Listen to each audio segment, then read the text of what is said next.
पिछली वीडियो में हमने देखा कि किस प्रकार कोई व्यक्ति अपने मार्गदर्शकों तक मुश्किल वक्त में अपने संदेश भेज सकता है। जो व्यक्ति ध्यान करते हैं वो बड़ी आसानी से दिव्यात्माओं के संदेश प्राप्त कर सकते हैं।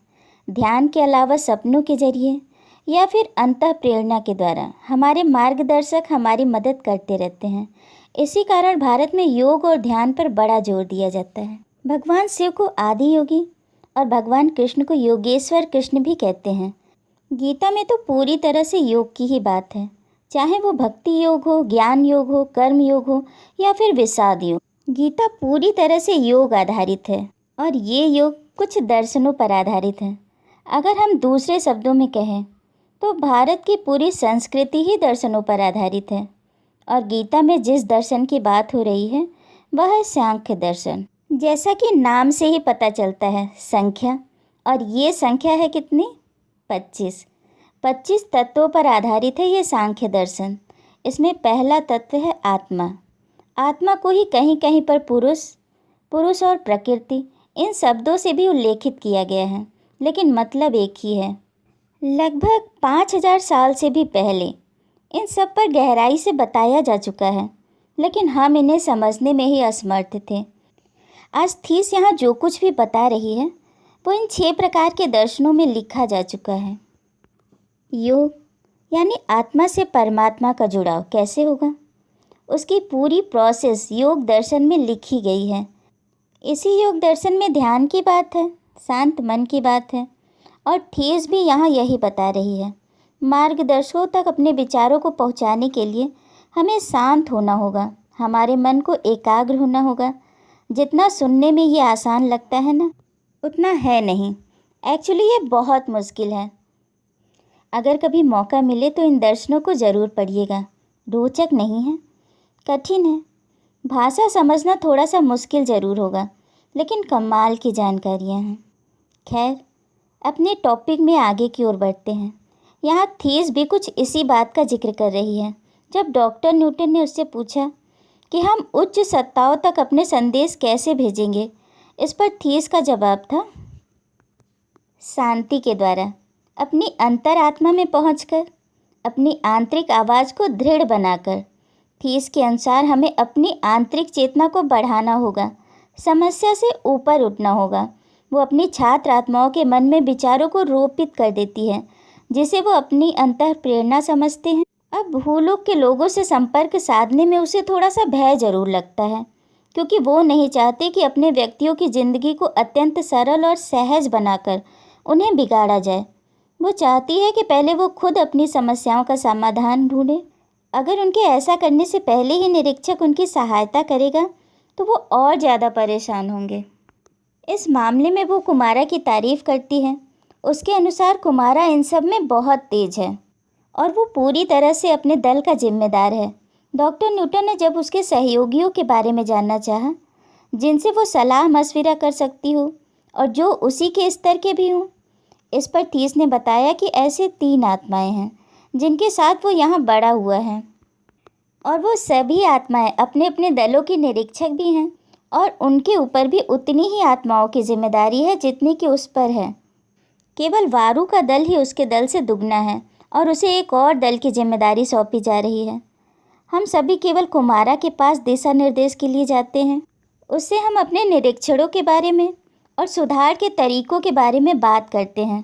थीस के अनुसार कुमारा उसकी और वारू जैसी लगभग 50 आत्माएं, शायद उससे भी ज़्यादा आत्माओं को देखता है। इससे ज़्यादा थीस कुमारा की आत्मिक गतिविधियों के बारे में नहीं बता पाई। थीस नेनथम से ऊपर के स्तर की आत्मा थी, इसीलिए वह अपने सृजनात्मक प्रशिक्षण और सृजन जगत से जुड़ी और जानकारियाँ उजागर कर सकती थी। इसलिए डॉक्टर न्यूटन उसे उसके सृजनात्मक गतिविधि की ओर मोड़ते हैं। उनका सवाल था, थीस, मैं महसूस करता हूँ कि आत्माओं के लिए जो पाठ्यक्रम होता है उसमें काफ़ी विविधता रहती है, किंतु मैं तुम्हारे प्रशिक्षण के एक दूसरे पहलू के बारे में जानना चाहता हूँ। मुझे यह बताओ कि जीवन की संरचना में क्या तुम्हारी आत्मा प्रकाश, ताप और गति के गुण धर्मों का उपयोग करती है? इस पर थीस का जवाब था, अरे तुम तो इसके बारे में पहले से ही जानते हो। डॉक्टर, तब तुम इससे ज़्यादा और क्या बता सकती हो? माध्यम, बस केवल यही कि मैं भी इससे परिचित हूँ। डॉक्टर, थीस, मैं तुमसे किसी भी ऐसे विषय पर बात नहीं करूँगा जो तुम्हें असहज लगे, किंतु अगर तुम आत्माओं की क्रिया से उत्पन्न होने वाले कुछ जैविक प्रभावों के बारे में बात कर सको तो मैं तुम्हारी प्रशंसा करूँगा। माध्यम, ओह, मैं नहीं सोचती कि। अब यहाँ डॉक्टर न्यूटन उसे बीच में ही टोकते हैं। वो नहीं चाहते कि वो ना कहे। हाल ही में तुमने किसी ऐसी चीज़ का सृजन किया है जिसके लिए कुम्हारा तुम पर गर्व करती है? माध्यम, हाँ, मछलियों के बारे में मैं माहिर हो गई हूँ। डॉक्टर, अरे वाह, तो इसका अर्थ यह हुआ कि तुम अपनी मानसिक ऊर्जा से एक समूची मछली की संरचना कर सकती हो। माध्यम, तुम तो मेरा मजाक उड़ा रहे हो। तुमने शुरुआत कहाँ से की थी? निश्चित है, भ्रूण से। मेरा ख्याल है तुम्हें पता था। डॉक्टर, नहीं, मैं तो केवल जांच रहा था। तुम स्तन प्राणियों पर कब काम करने की सोच रही हो? इस पर थीस की तरफ से कोई जवाब नहीं आता है। वो शांत रहती है। तब डॉक्टर उससे कहते हैं, थीस, देखो, अगर तुम कुछ और मिनटों तक मेरे साथ सहयोग करने की कोशिश कर सकती हो तो मेरा यह वादा है, इस विषय पर मैं तुमसे और सवाल नहीं करूँगा। क्या इस बात पर तुम सहमत हो? हम कोशिश करेंगे।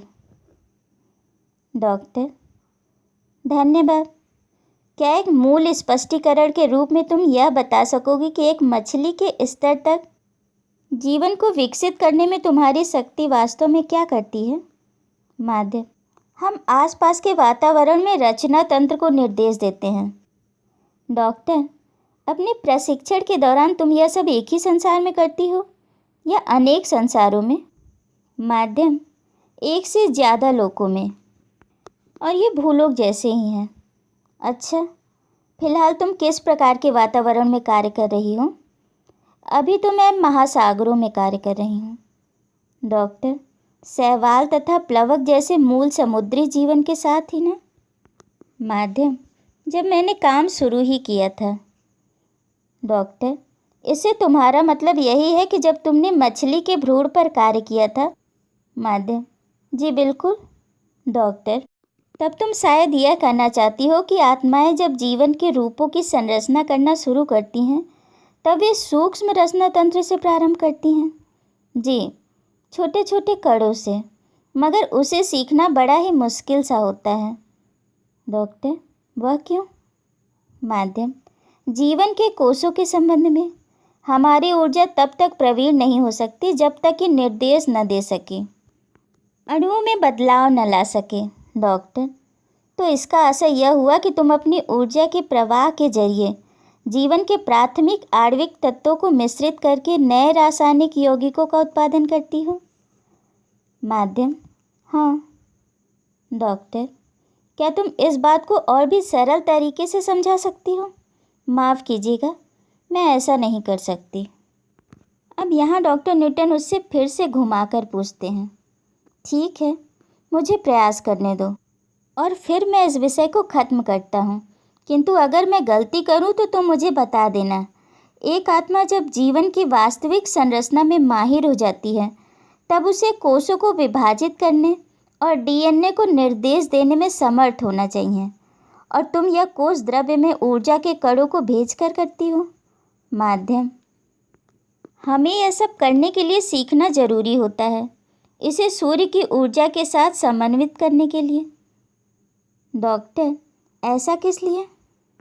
माध्यम, वह इसीलिए क्योंकि हमारे इर्द गिर्द के संसारों पर प्रत्येक सूर्य की ऊर्जा का भिन्न भिन्न प्रकार का प्रभाव पड़ता है। डॉक्टर, मेरी समझ में यह नहीं आया कि सूर्य जब किसी ग्रह पर अपनी ऊर्जा के साथ कोई कार्य स्वाभाविक रूप से करता है तो तुम लोग उसमें हस्तक्षेप क्यों करती हो? माध्यम, यह हस्तक्षेप नहीं होता, हम तो नूतन संरचनाओं को जांच करते हैं ताकि यह देख सकें कि वे माप के योग्य हैं या नहीं। विभिन्न सूर्यों के साथ प्रभावशाली उपयोग के लिए हम तो तत्वों की व्यवस्था करते हैं। डॉक्टर, जब किसी ग्रह पर कोई जीव जाति विकसित होती है तब क्या उसके चुनाव में अनुकूलता के लिए पर्यावरणिक स्थितियां प्राकृतिक होती हैं या बुद्धिमान आत्माओं के मन में जो हो रहा है उसके लिए कार्य करते हैं? माध्यम: अक्सर जो ग्रह जीवन की मेजबानी करता है उसके पास ऐसी आत्माएं होती हैं जो निगरानी रखती हैं और हम जो भी करते हैं वह सहज स्वाभाविक होता है। डॉक्टर: एक बात और बताओ कि आत्माएं करोड़ों वर्षों से विकसित हो रहे जैविक गुण धर्मों की निगरानी कैसे कर सकती हैं और प्रभाव कैसे डाल सकती हैं? माध्यम: हम लोगों के लिए समय भूलोक के वर्षों में बटा नहीं होता। हम तो अपने प्रयोगों की सुविधा के लिए उसका उपयोग करती हैं। अब पिछली कड़ियों में जब हमने नेंथम के बारे में बात की थी तब जाना था कि धरती की तरह ही और ग्रह हैं जहां आत्माएं सृजन के कार्य के लिए जाती हैं। एक तरह से वो उनकी प्रयोगशाला है जहां वो प्राकृतिक चीज़ों का निर्माण करती हैं। नेंथम जहां चट्टानें बनाने में माहिर हो गया था वहीं पेड़ पौधे बनाने में अभी वो थोड़ा अनाड़ी था। इसी प्रकार थीस भी मछलियाँ बनाने में माहिर हो गई है। वो मछलियों के भ्रूण का निर्माण करती है। इतना तो हम जान ही चुके हैं कि ये शिक्षा निर्जीव से सजीव की ओर, सूक्ष्म से जटिलता की तरफ आत्माओं को दी जाती है और जैसे जैसे वो इसमें पारंगत होती जाती हैं इसका दायरा भी बढ़ता जाता है।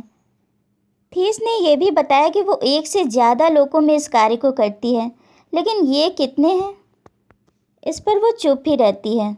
यानी ये सृजन जगत सिर्फ एक नहीं है बल्कि कई हैं जहाँ आत्माएं प्रशिक्षण के लिए जाती हैं। एक बात और निकल कर आती है कि धरती के करोड़ों वर्ष आत्मा लोग के कुछ मिनटों के समान होते हैं। अब क्या आत्माएं सूर्य, ग्रहों या संपूर्ण सौर मंडलों का निर्माण कर सकती हैं? क्या ये प्लैनेट्स आत्माओं द्वारा निर्मित है? इस तरह की और आश्चर्यजनक जानकारियाँ हम अगले वीडियो में जानेंगे।